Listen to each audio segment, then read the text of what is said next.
Hello everyone, আজকে একটা unboxing video তোমাদের সাথে শেয়ার করছি, যেটা খুবই প্যাথেটিক ছিল আমার কাছে। কারণ আমি যেই জিনিসটা এক্সপেক্ট করেছিলাম একদমই জিনিসটা সেই রকম এসছে, কিন্তু জিনিসটা ভাঙা এসছে। আমার এত দুঃখ হয়েছে কি বলবো। আমি এতদিন ধরে যে জিনিসটার জন্য ওয়েট করছিলাম সেটা যদি ভাঙা অবস্থায় আসে, মনটা কেমন খারাপ লাগে বলো।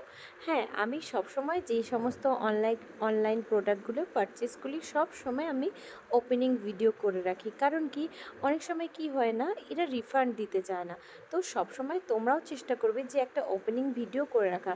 হ্যাঁ, আমাদের হয়তো মনে থাকে না, কিন্তু ওপেনিং ভিডিও করে রাখা মাস্ট। তাহলে তোমরা প্রুফ দেখাতে পারবে যে তোমাদের জিনিসটা ঠিক এলো কি ভুল এলো। তো সেরকমই আমি একটা প্ল্যান্থার কিনেছিলাম। তো সেটার একটা সাইড পুরোপুরিই ভাঙা ছিল। জিনিসটা মেটালের ছিল আর খুবই সুন্দর ছিল জিনিসটা দেখতে, কিন্তু কিছু করার নেই। যেহেতু এটা ভেঙে গেছিলো বা ভাঙা এসেছিলো, এর জন্য আমাকে রিটার্ন করতে হলো। কিন্তু অলরেডি আমি রিফান্ড পেয়ে গেছি, কিন্তু কি না, এটা একটু হয়রানির বিষয় যে আমি একটা জিনিস অর্ডার করলাম যেটার জন্য আমি 4-5 দিন ধরে ওয়েট করলাম। সেটা যখন আসার পর দেখি জিনিসটা এতটা খারাপ এসছে, তখন মনটা ভীষণই খারাপ হয়ে যায়।